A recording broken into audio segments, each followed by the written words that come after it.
Olá, eu sou Marco Vieira. No ar, mais um episódio do podcast Por Trás da Mídia.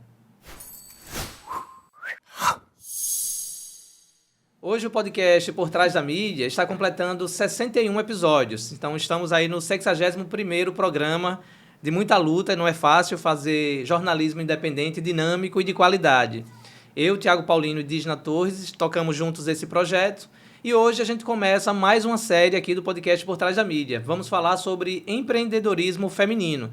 Eu convidei Rosa Pereira, que é micropigmentadora, e vai trazer um pouquinho da sua história de vida, né, e os desafios da mulher empreendedora, para a gente analisar principalmente a questão da luta por igualdade de gênero, que esse, para mim, na minha opinião, é de um dos papéis mais importantes do empreendedorismo feminino, mostrar que as mulheres são danadas e podem fazer até mais que os homens, né, e que a sociedade precisa entender isso. Então, Rosinha, bem-vinda ao nosso podcast Por Trás da Mídia. Fique à vontade para se apresentar e falar um pouquinho aí como é que é esse desafio aí de estar empreendendo nesse momento tão difícil que passa a sociedade brasileira. Obrigada, Marco. Obrigada mais uma vez por estar aqui com você, né?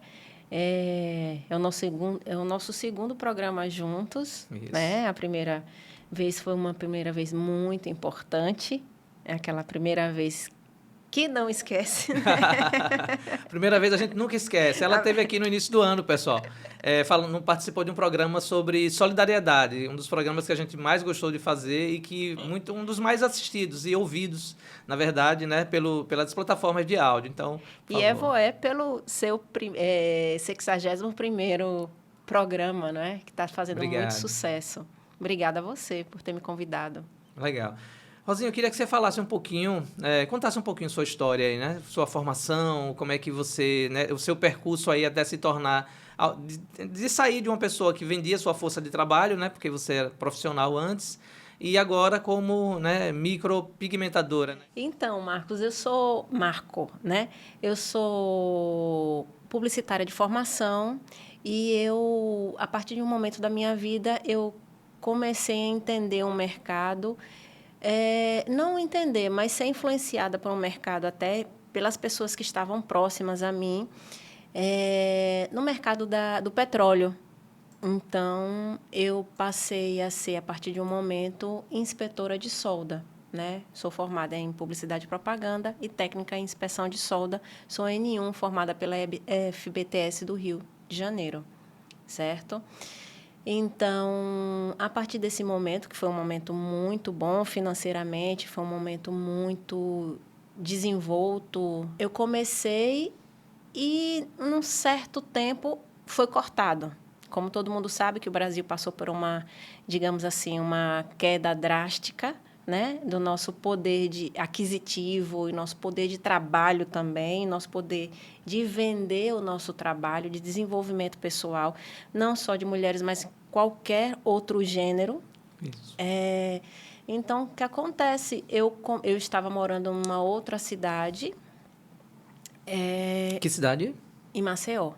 Eu estava morando em Maceió. Aqui, pessoal, a gente está em Aracaju, Sergipe, tá bom? Eu sou um pouquinho nômade, né?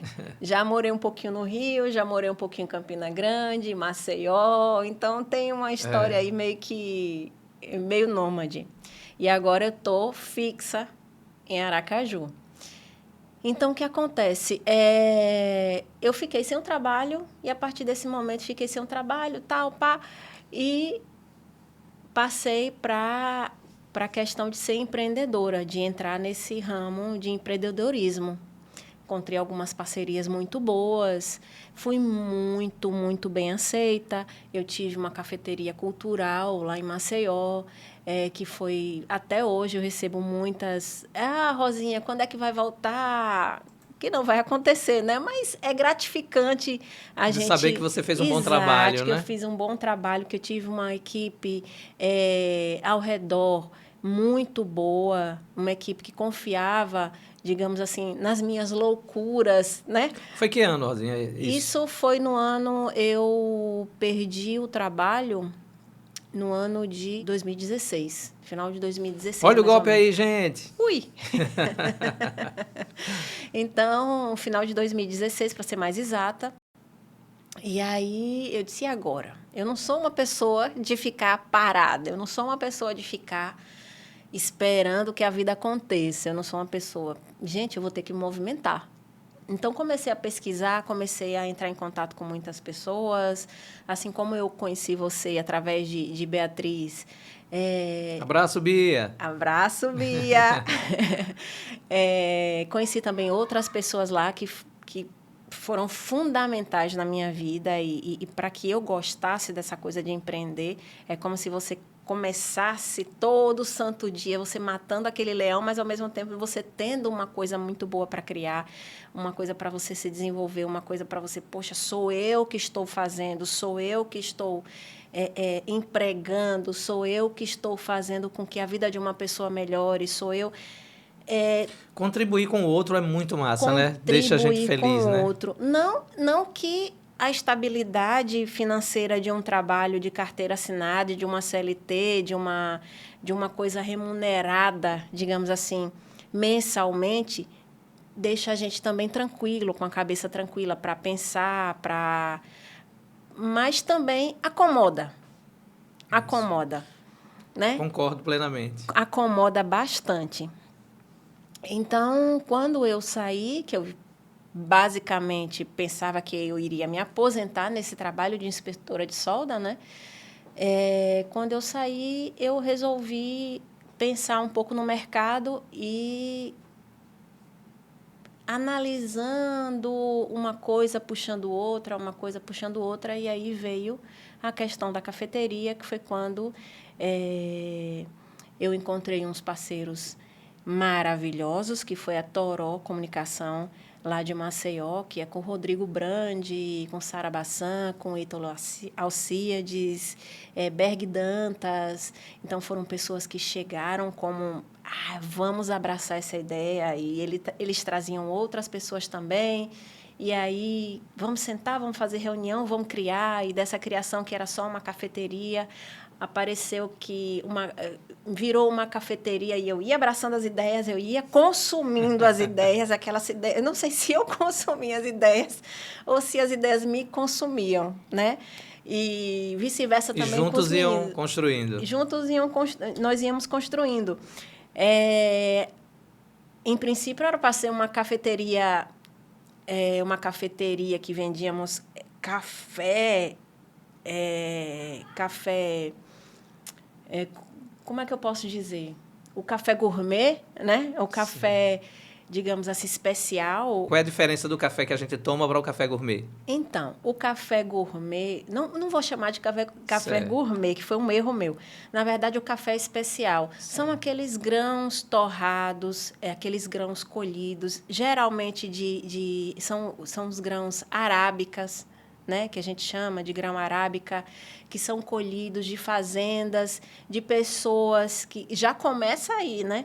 De pessoas que são aqueles produtores independentes, aqueles produtores... Então, sem produto químico. Sem produtos químicos. Então, é especial mesmo, pessoal. É especial, completamente orgânico. Então, quando você começa... Eu chego a me arrepio, porque eu adoro café, né? Eu sou viciada em café. No mínimo, como chama, né? Uma xicrinha de manhã, tarde e noite. Para estabilizar. Eu comecei a entender do café, porque você também tem que entender. Tem que entender também que não existe só uma forma de fazer café, não existe só uma forma de torrar o café, não existe só uma forma... Então, aquilo dali, você já traz um pouco para a vida. Poxa, não só existe uma forma de viver, também existem outras formas. E essas outras formas aí foi que acabou te levando para a publicidade, então, também, né? Saiu daí e foi atuar como publicitário ou atuou como publicitária antes da cafeteria? Eu atuei como publicitária antes de inspetora de solda. Certo. Eu me formei como publicitária em 2003 pela Universidade Tiradentes. Entendi. Também tive uma excelente atuação, graças a Deus, aqui no estado de Sergipe. Primeira experiência aqui como publicitária e depois ao Sovoso. Mundo e... Vamos lá. Legal. E nessas experiências, Rosinha, teve alguma situação que você sentiu essa desigualdade de gênero assim na pele mesmo, assim? De você saber que você é capaz, que você constrói tudo isso coletivamente, mas alguma situação que pode ter te machucado um pouquinho, assim, de, poxa, eu merecia Rapaz, ser melhor, sabe, respeitada o que acontece, pela minha condição. Pela minha condição. O que acontece, que eu vou contar fatos aqui, são meio que impactantes. Na inspeção de solda, por ser uma área quase que, digamos que 90% masculina, eu sofri muitos, que eu falo no plural e colocando S infinitamente. Muitos preconceitos dentro dessa situação. Assédio moral, eu sofri assédio sexual, eu sofri muita discriminação mesmo. Gente, meu filho está interrompendo aqui a situação, mas Pessoal, isso. vocês que vão ver no YouTube vai ver que passou um garotinho aqui, é o filho de Rosinha, né?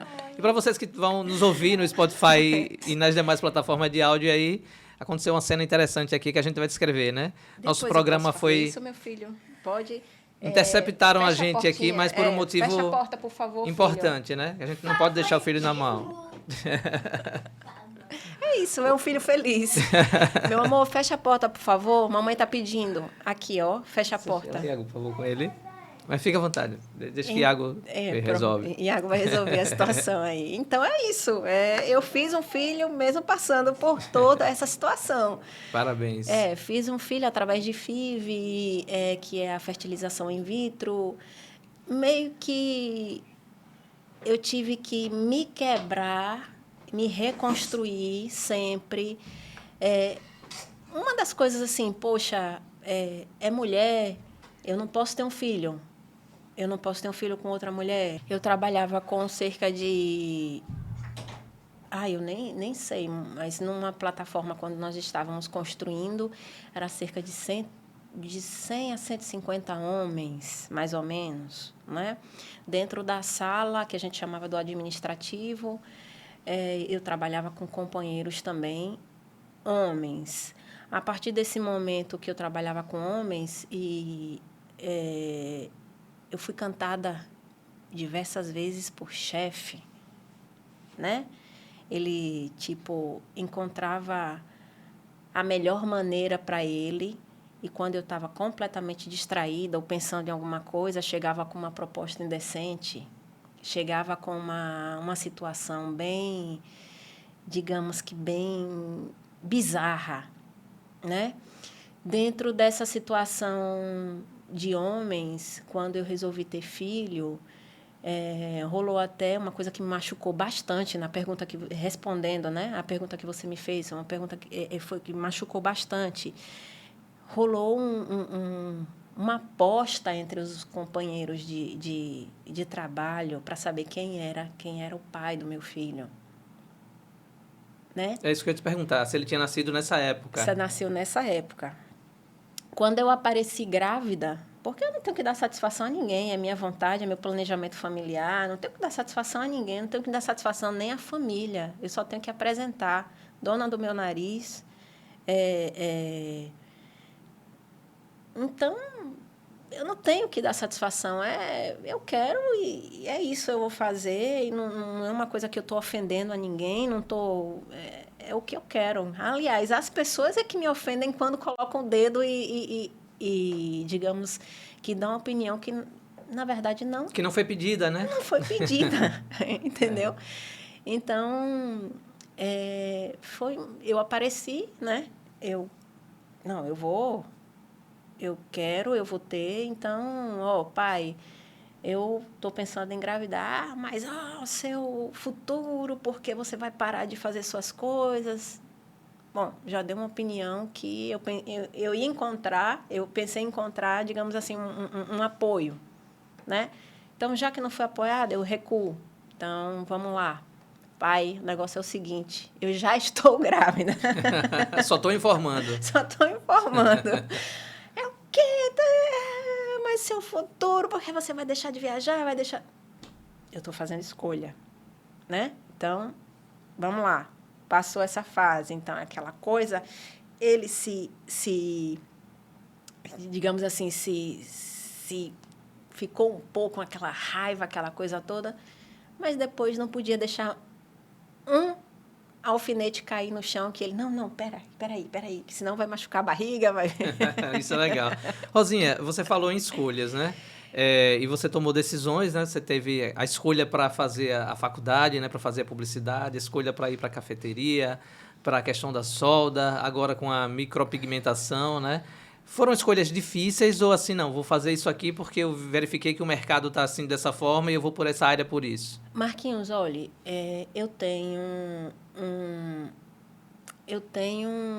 eu posso dizer a você que, entendendo a sociedade brasileira como é, eu posso dizer a você que eu sou uma privilegiada, certo?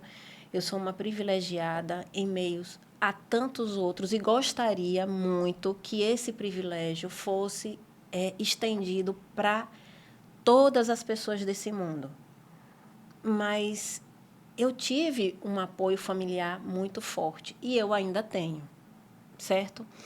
Então, assim, eu tive o privilégio de estudar em boas escolas, eu tive o privilégio de estudar, de fazer escolhas profissionais, eu tive o privilégio, digamos assim, de ser um pouco rebelde, eu tive o privilégio de mesmo encontrando preconceito dentro da família, eu me abri e dizer, não, olha só, eu sou gay, eu sou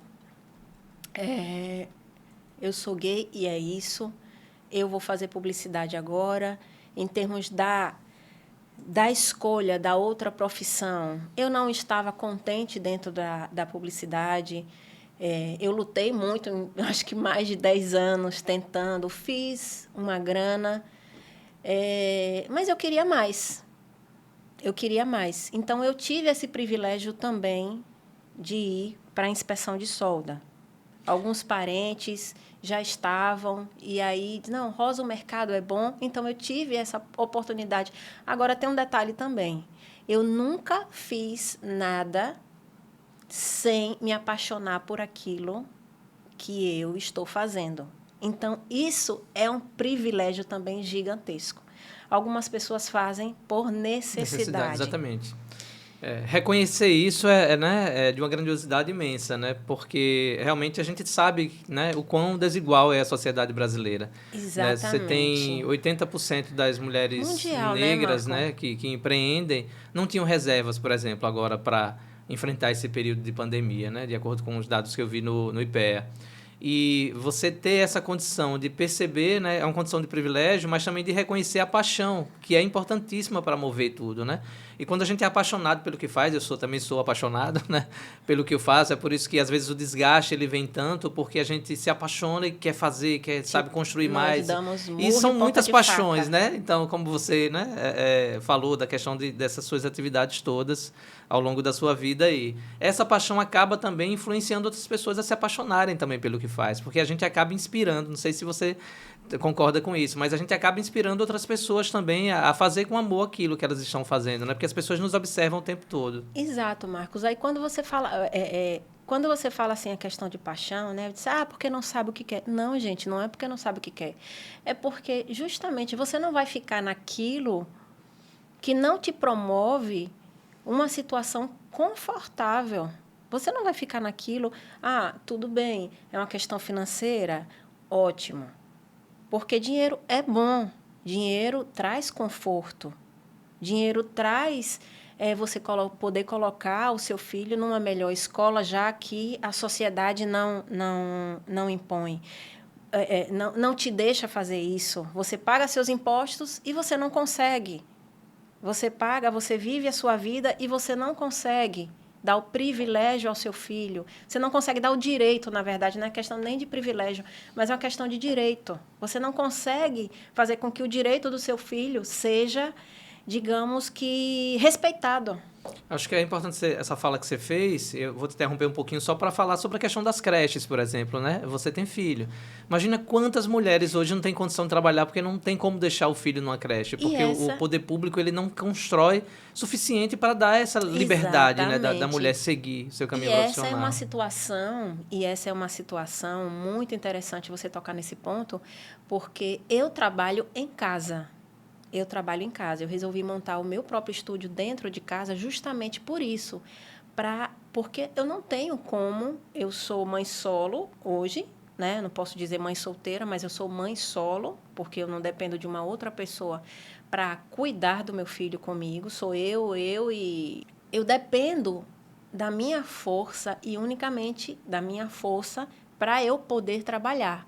Isso é um grande desafio no empreendedorismo, e principalmente no empreendedorismo feminino, porque a gente tem que ser mãe. E olha, gente, eu não estou nessa profissão à toa, porque eu trabalho com autoestima, eu faço faculdade também, faço faculdade de enfermagem, já estou no 3º ano, terminando Mais uma atividade, pessoal. Mais uma atividade, e faço com paixão, viu? E agora que estou nas práticas, então... E você escolheu pela questão do empreendedorismo, da micropigmentação, a questão dessa faculdade, ou não tem nada a ver essa que você está fazendo?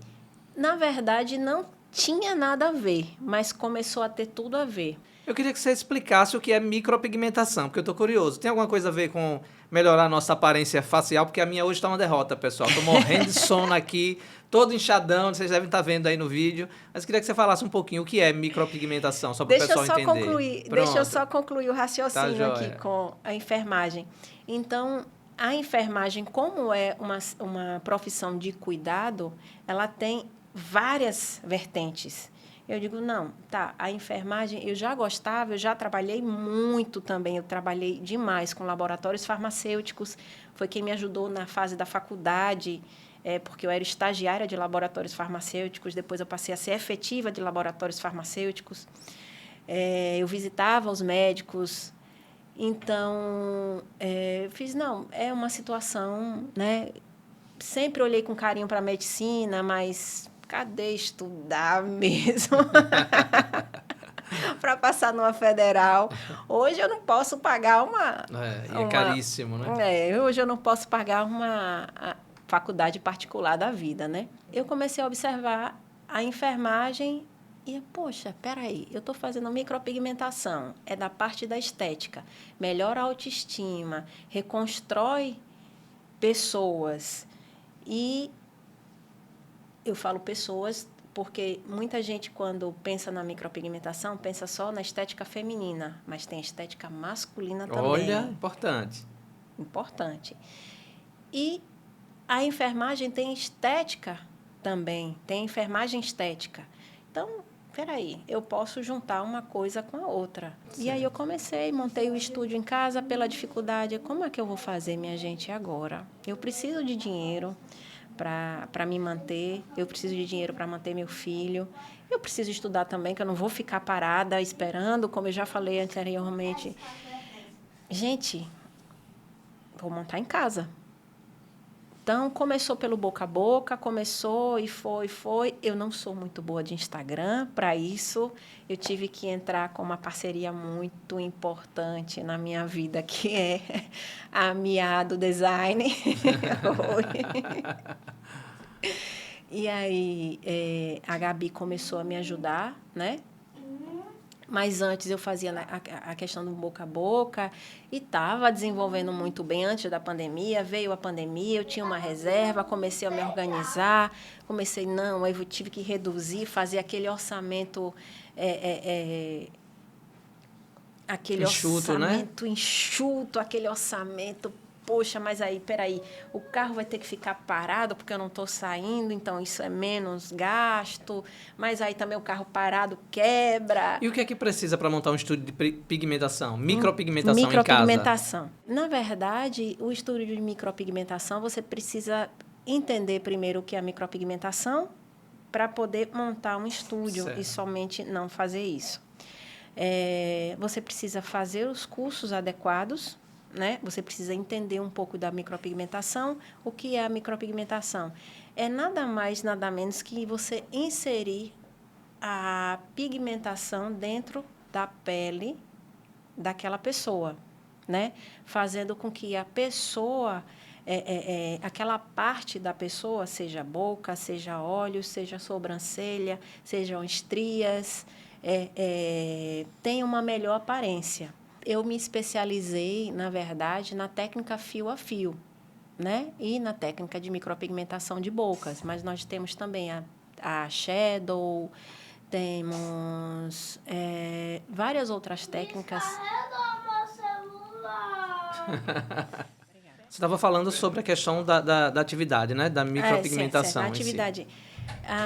Então, a micropigmentação, ela eleva, quando eu vou fazer um projeto de sobrancelhas de uma pessoa, eu não penso somente, eu estou fazendo dinheiro, eu estou fazendo um desenho naquela sobrancelha. Gente, micropigmentação não é tatuagem. A micropigmentação, ela não é mais chamada de PMU, que é a Permanent Makeup, né? Que é a maquiagem permanente. Então, eu hoje não utilizo mais essa sigla, né? Porque como é implantada na camada mais superficial da pele, o pigmento é implantado na camada mais superficial da pele, sendo bem mais didática e popular falando, essa micropigmentação, ela vai sair com o tempo. Esse pigmento, ele vai ser expulso pelo corpo com o tempo. Certo? Tem fatores externos, tem fatores de etnia, tem fatores de região. Por exemplo, se você pega muito sol, se você tem uma pele branca, se você tem uma pele preta, se você tem uma pele mestiça, qual o tipo de pelo que você tem na sua sobrancelha, se você tem uma pele indígena. Eu não estou, digamos assim, setorizando, mas a gente tem que entender qual o tipo de pele que a gente tem que implantar cada pigmento. Para que o resultado esperado aconteça. Exatamente. De fato, né? E eu sou especializada em fio a fio, que é a reconstrução mais real daquela sobrancelha. Ou, no estudo do rosto e da personalidade da pessoa, entender um pouco, conversando um pouco com aquela pessoa, fazer o projeto de acordo com o que aquela pessoa necessita e deseja. Por exemplo, há um tempo atrás, eu tive um amigo que ele tinha uma deficiência na sobrancelha que foi causada por um acidente de carro. Ele perdeu parte da sobrancelha. E a partir da reconstrução, reconstrói também a autoestima. Então, que é o principal papel, né? Exatamente. A questão de uma mulher quando vai fazer uma micropigmentação, né? Eu também sou extensionista de cílios, tá, galera? Eu também coloco cílios, eu faço a extensão de cílios. Quando uma mulher chega lá, diz, Rosa, eu quero ficar poderosa. Eu quero ficar poderosa. Opa, é comigo mesmo, vamos lá. Então, eu vou estudar um pouco daquela pessoa, eu vou ter aquela pessoa com carinho, eu vou ter... vamos conversar mais um pouco sobre você, me conte um pouco sobre sua vida, como é que você deseja a sua sobrancelha, o que é que te incomoda na sua sobrancelha, o que é que te incomoda no seu lábio, o que é que você quer sobressaltar. É uma relação que passa pelo financeiro, mas o principal motivo é o bem-estar que está causando no outro, né? Eu digo que 50%, 50% também, Marquinhos, porque eu também tenho que ter o meu bem-estar, né? Então, eu não vou ser hipócrita de chegar, não, eu estou fazendo... Eu preciso de dinheiro também. Precisa pagar os boletos, Os boletos são aqueles que sempre vencem. O que eu quis dizer, assim, que tem pessoas que só fazem pela grana, né? Tem pessoas que só fazem ali porque tem que pagar realmente os boletos. Eu já fiz muita... Então, né? Exato. Eu já fiz coisas que eu não gostaria, né? Quem só nunca? pela parte... só pela parte da grana porque você precisava pagar os boletos. Mas Exatamente. Tem coisas que você realmente quer fazer o outro feliz, né? A pessoa que chega com autoestima baixa, acredito eu, lá, né, no seu home office, vamos dizer assim, né? No meu home office. Então sabe que vai sair melhor, que você pode dar essa condição de fazer com que ela saia melhor do que chegou lá, né? Exatamente. Eu quis dizer nesse sentido. Pessoas que chegam na minha casa, que chegam no meu estúdio, pedindo, Rosa, eu preciso disso. Na verdade, é uma necessidade. Eu preciso disso. Então, quando você vê que você fez um bom trabalho e que aquela pessoa Me desculpa, mas eu vou falar um palavrão. Porra, era isso mesmo que eu queria. Gente, isso me dá uma satisfação que aquele dinheiro que está vindo digamos assim, numa facilidade,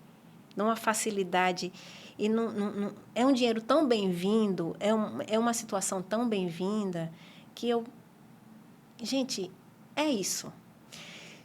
E o que me deixou mais confortável na micropigmentação também foi a questão de trabalhar em casa.